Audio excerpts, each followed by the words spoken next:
Alright, it's been a week since Mario & Luigi Brothership has been released. Let's see what the critics gotta say about it. The Mario & Luigi series has sadly missed the boat. Oh.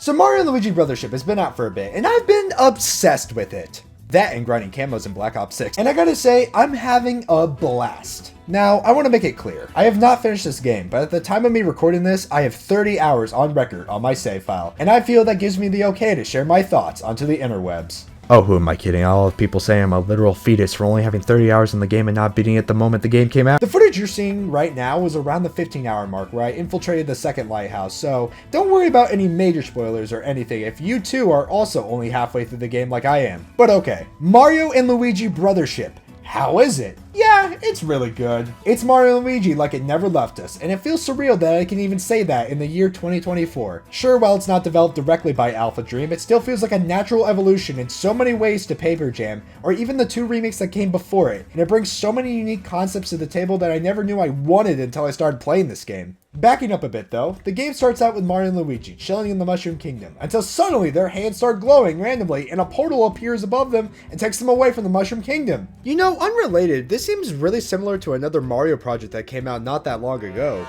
So the Mario brothers end up separated, and what is this sequence? We see Luigi just randomly disappearing and whatnot, and I have no idea what to make of it. I don't know if this is something the main antagonists are doing, or Mario just having extreme separation anxiety, or what this is, but this sequence is incredibly depressing, my goodness. We then see Luigi on his ship, and we make the ultimate leap of faith and board the mysterious ship, the Brothership. There we meet with 2 brand new characters by the names of Connie and Snoutlet. Connie gives us the rundown and says this place called Concordia has been broken apart and tells us we need to put the islands back together using the Brothership as a sort of giant outlet to connect all the other islands. Snoutlet, on the other hand, what the hell is this thing? He tells us on multiple occasions he's not a pig, but he can't seem to tell us why that is, so I have no choice but to say he's a flying pig with a name ripped straight out of Pokemon.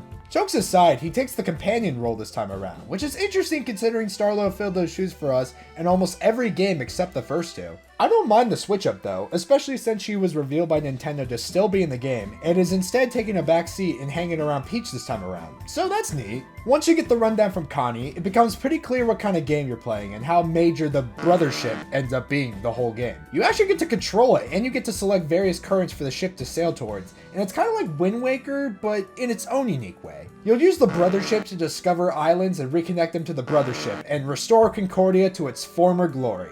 I will say at the beginning though, a lot of what you're doing to reconnect these islands is really simple. You'll discover an island, go over there, do some platforming, do some RPG battles, get to the end, reconnect it to the Brothership, rinse and repeat. And for the first couple islands, that's all it is. They start giving you less islands to explore, but the islands themselves are more rich with content, characters, and plot and whatnot. So it's a fair trade-off, I think. In a way, it kind of reminded me how in Mario Odyssey, you get these bite-sized challenges or stages where you could complete it and move on to the next moon or challenge relatively easily. I soon realized as the game went on, however, it's a lot more meatier than that, but initially that's the impression I got and the structure I thought they were going to go for. Alright, let's talk about the Brothership themselves. Whoa, hey, not that kind. That's disgusting. What's the matter with you? They're brothers. Mario and Luigi are back, and they play exactly how you remember them to. They can jump, they got hammers, they have overworld abilities like becoming a UFO or a ball. It's perfect. Nothing to worry here. Though we need to talk about Luigi.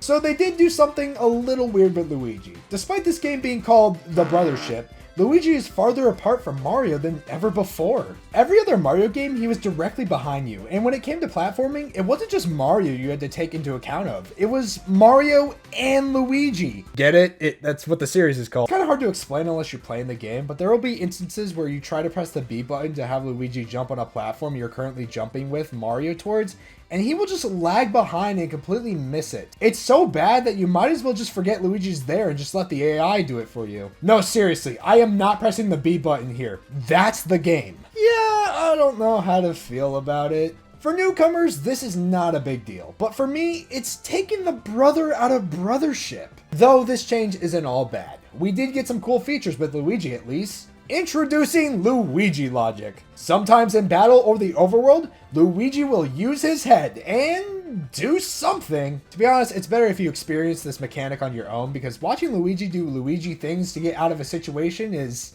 just amazing. Alright, moving on to combat, I'm gonna be real. This is probably my favorite part of Mario and Luigi games. Yes, I will be incredibly biased towards this section, so let's get the only negative out of the way. Yep, that's right, the only one, and it involves Luigi. Man, why is this guy taking so many L's in this game? So you know how it's a staple in the series that Mario controls with the A button and Luigi with the B button? Well, that is still pretty much consistent. However, in battle, if you go to select an attack with Luigi with the B button, you'll find it doesn't do anything. This is a bold change, to say the least. Yeah, this won't matter in the long run, especially if this is people's first Mario and Luigi game, but as somebody who's played all the games, this is downright insulting.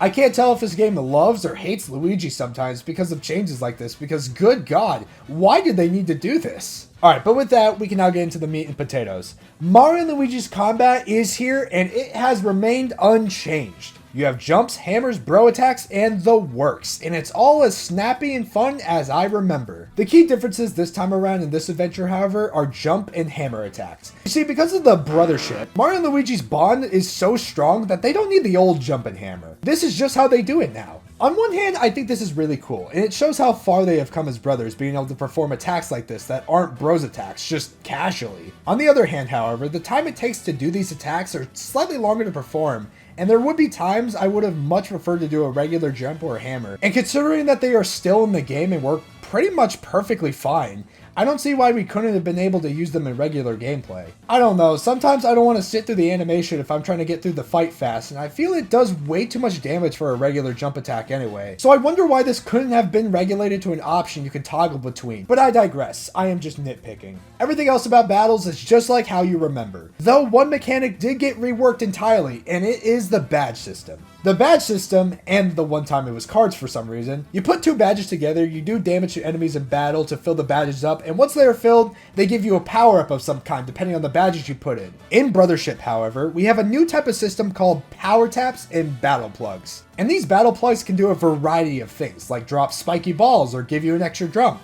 What makes them different compared to badges and cards, however, is that they are ready to go from the get-go, and you can equip them to your power tap and use them right away for a set amount of turns. Afterwards, they will deplete and need multiple turns to recharge. I was on the fence about this system initially, but after using it and getting more power taps to equip more battle plugs, I think I'm a fan of this system. The combinations you can do as well are insane. You can combine Kaboom to hit all enemies at once and Spiky Balls, so everyone gets aftermath damage from the AoE strike.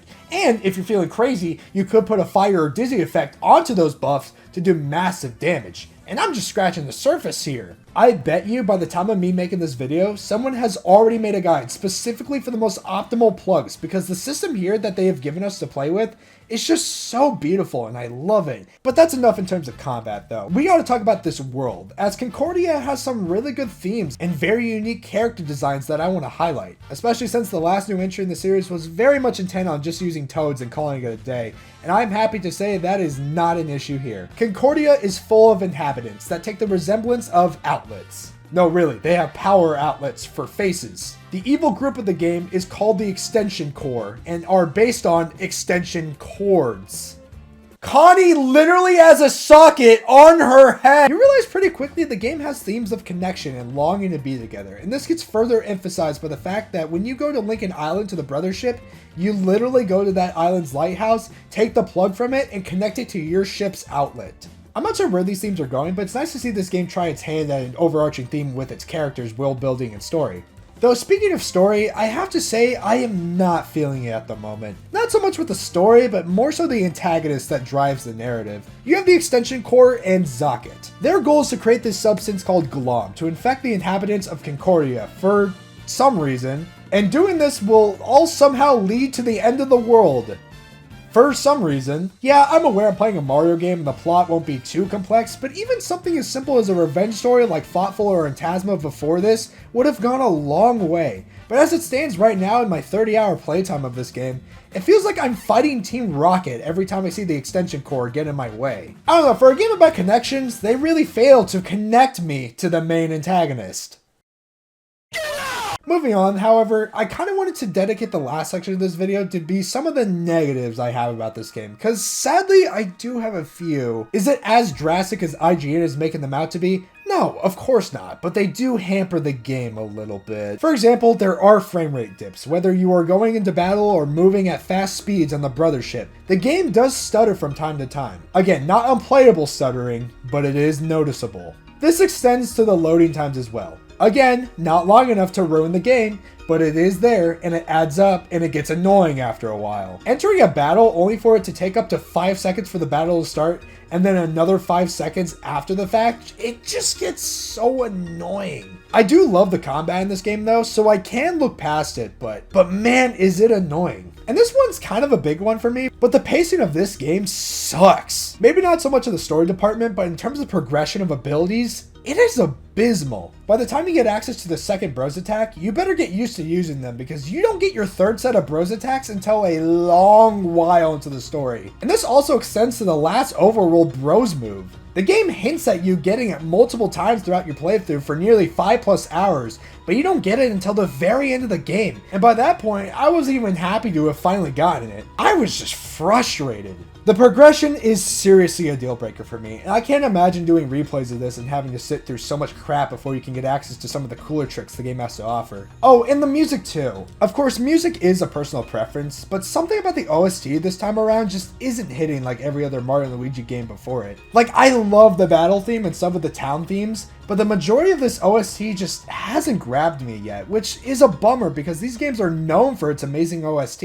Outside of that, this game is awesome. It is Mario & Luigi like it never left, and the fact that I can even talk about it now makes me more than happy. I just feel the game plays it a bit on the safe side and doesn't really do anything crazy. But who am I to complain? I loved Paper Jam despite it being incredibly simple, simply because it was just more Mario & Luigi. If you love this series, you're gonna love this game. And at the end of the day, the things I have problems with are really just nitpicks, because the overall package here is amazing. I mean, the expressions Mario and Luigi make alone are worth the $60 in my opinion. But what do you think about Mario and Luigi Brothership? Be sure to let me know in the comments below, and if you enjoyed the video, be sure to like and subscribe. Stay hydrated, stay cool, and I'll see you guys next time. Bye-bye!